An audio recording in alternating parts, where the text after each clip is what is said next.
राकेश पांडे जी, थोड़ा धैर्य रखिए। बहुत धैर्य फाड़ने से न्याय नहीं हो जाएगा। बहुत धैर्य हमको अपनी बात रखने दीजिए, इसीलिए मैं आपके चैनल पे आया हूं। हाँ तो फिर सुनिए, फिर अब मेरा तेवर बदलेगा तो आप लोग अभी कहेंगे मनोज यादव ऐसे बोलते हैं। ऐसे आप गलत मनोज यादव प्लीज। हाथरस की बेटी को जिंदा जला दिया। अब हाथरस पर चले जाएंगे क्या? नहीं, मैं इंतजार कर रहा था मनोज यादव जी कि आप हाथरस कब जाएंगे, आप उन्नाव कब जाएंगे, मैं इंतजार कर रहा था। क्यों नहीं जाएंगे? उस 12 साल की ना पिछड़े समाज की लड़की के साथ आप नहीं खड़े होंगे। अब आपका पीडीए का पता नहीं कहां चला गया। बोलो, मैं शांत रहूंगा। चलाओ एजेंडा। मैं कोई एजेंडा नहीं चला रहा हूं। मैंने सिर्फ एक सीधा सवाल पूछा मनोज यादव जी कि जब आप लोग देर से ही आए तो दुरुस्त क्यों नहीं आए? मैं सिर्फ ये जानना चाह रहा हूं। आप क्यों परेशान हैं? मैं परेशान कर रहा हूं। राकेश त्रिपाठी बैठे कि नहीं बैठे? नहीं, मैं अभी उनके पास भी जाऊंगा। राकेश त्रिपाठी के पास भी जाऊंगा।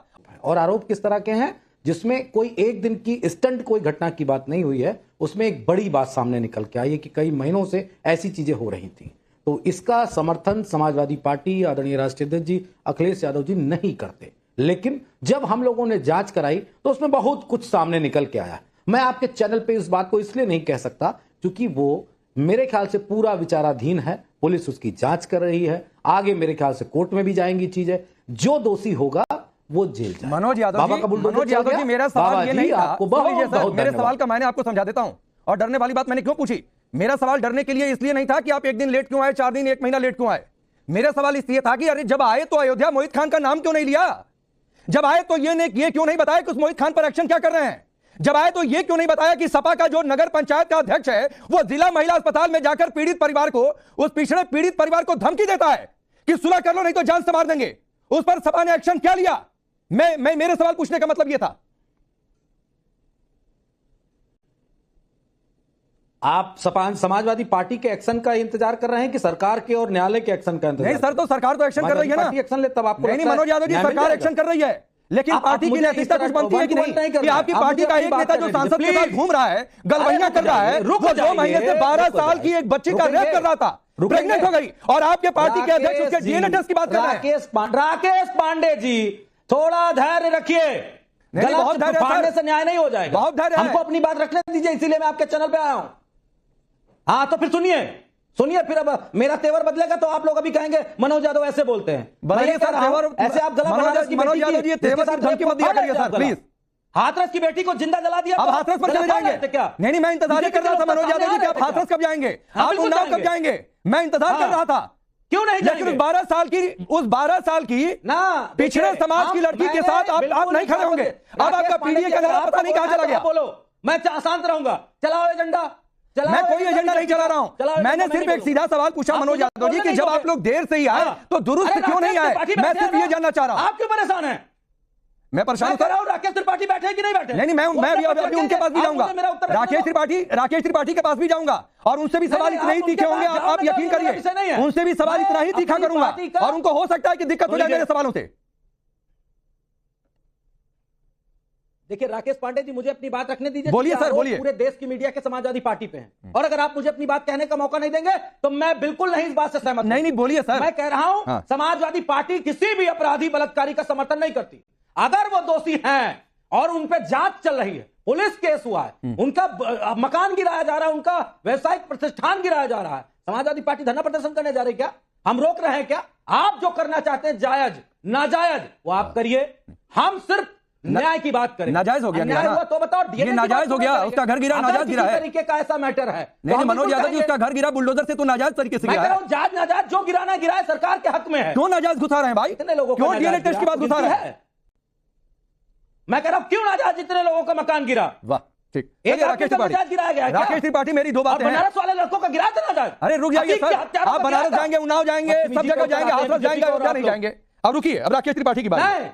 राकेश त्रिपाठी की बारी है, ये दूसरा टर्म है ना। राकेश त्रिपाठी बर्दाश्त करेंगे। 2 बातें हैं, रुक जाइए सर, मुझसे भी बर्दाश्त नहीं हो रहा। 12 साल की एक बच्ची प्रेग्नेंट हो गई, आप लोग पिछड़ों के हक की बात करते हैं और वो पिछड़ों का हक पता नहीं कहां चला गया। चलिए सर, 1 मिनट रुक जाइए। राकेश त्रिपाठी, मेरे 2 सवाल हैं। पहला सवाल यह है, आप तो ट्वीट एडिट का ही आप एनालिसिस कर रहे थे अपने सोशल मीडिया पर, उसके बाद एक बार फिर से और एडिट हो गया, पता नहीं आपने देखा कि नहीं देखा, वो जौनपुर वाली फोटो हट गई फाइनली। नंबर 2 बात है, ये दूसरे सेशन तक आप लोगों को नहीं समझ में आया कि एक आदमी के घर में ही थाना चल रहा है। निश्चित तौर पर थाना चल रहा है, ये बात की लापरवाही स्थानीय थानाध्यक्ष की दिखाई पड़ी है, इसलिए थानाध्यक्ष को भी निलंबित करने का काम किया है, चौकी इंचार्ज को भी निलंबित करने का काम किया। हम बिल्कुल जवाबदेही तय करने का काम करेंगे। अखिलेश यादव जी का आज पूरे इस मामले पर रुख और अभी मनोज यादव का रुख ये दिखाई पड़ रहा है, जनता देख रही है। 12:53 पर अखिलेश यादव पहला ट्वीट करते हैं। लगता है उन्हें कि असंवेदनशील ट्वीट हो गया है, अयोध्या को लेकर की ये भाषा नहीं बोलनी चाहिए थी, क्योंकि उनके ट्वीट करते ही लगातार इस बात को लेकर के सोशल मीडिया पर उनकी आलोचना शुरू होती है। वो अपना ट्वीट एडिट करते हैं, 1:02 पर वो अपना नया ट्वीट कर देते हैं। लेकिन फिर उनको लगता है कि उनके इस स्टैंड की जब आलोचना हो रही है कि अखिलेश यादव बदल गए, तो हठधर्मिता के साथ अखिलेश यादव संवेदनहीनता के साथ 3:18 पर तीसरा ट्वीट कर देते हैं। यही समाजवादी पार्टी का भ्रम है। समाजवादी पार्टी तय नहीं कर पा रही है कि वो आखिरकार इस मजहब के वोट बैंक के आधार पर कैसे अपने पार्टी के नेता का विरोध करे। और इसीलिए अभी जो कह रहे थे मनोज यादव, भाजपा के घोषित प्रवक्ता मत बनो, टाइम बदलता रहता है। आपकी स्ट्रेटजी है। अजय वर्मा, अभी आपकी बारी नहीं आई है सर, और ये बैकग्राउंड कमेंट्री और टैगिंग मत करिए सर प्लीज, और मत करिए, मतलब मत करिए, वरना पलटकर आपके पास आऊंगा तो आप जवाब देने की स्थिति में नहीं होंगे, ये यकीन मानिए। तो आपकी भी बारी आएगी, अभी इंतजार करिए। जवाब आपके पास ही नहीं है, तो इंतजार करिए अजय वर्मा प्लीज, आपके पास आऊंगा तो फिर आप बोलिए, मजबूरन मुझे कहना पड़ेगा आवाज डाउन करने के लिए। तो अभी रुक जाइए, अभी बीजेपी सपा के बीच डिबेट चल रही है, अपनी बारी का इंतजार करिए, रुक जाइए, सुधार के रखा करिए। अभी सिर्फ राकेश त्रिपाठी और मनोज यादव जी की आवाज होने आ रहे हैं।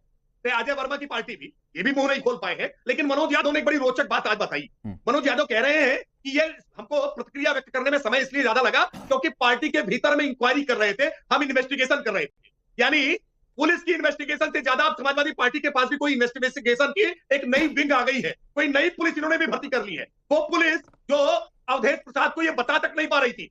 नहीं राकेश त्रिपाठी जी, मेरा एक और सवाल है बड़ा।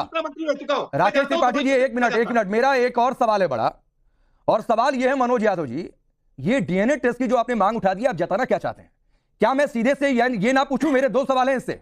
नंबर एक सवाल, सपा के शासनकाल में जब अखिलेश यादव मुख्यमंत्री थे, कितने रेप केस की जांच डीएनए से हुई है? नंबर एक बात। नंबर दो का सवाल है, क्या डीएनए टेस्ट की बात करके आप उस नाबालिग पीड़िता के कैरेक्टर पर सवाल नहीं उठा रहे? नहीं, देखिए एक बात बिल्कुल स्पष्ट कर दूं, मुझे डिबेट में इस तरह के शब्द कहने का कोई, मुझे मतलब मैं कह नहीं सकता, कोई अदालत नहीं है, ये जनता की अदालत है, और जनता की अदालत में बहुत सारे शब्दों का रिस्ट्रिक्शन है, जैसे लोकसभा के सदन में तमाम शब्दों का रिस्ट्रिक्शन रहता है। मैं सिर्फ इतनी बात कहना चाहता हूं, हमने किसी जांच को प्रभावित किया, हमने किसी जांच कराने से मना किया, और अगर हमने एक जांच की बात कही है तो बिल्कुल स्पष्ट है कि जो दोषी है उसको कड़ी से कड़ी सजा मिलनी चाहिए। अगर वो हमारी पार्टी का सदस्य है तो उसको भी बुलडोजर चलाओ, फांसी चढ़ा दो, कोई फर्क नहीं पड़ता। लेकिन ये बीजेपी के लोग हैं, अन्याय करने वाले लोग हैं,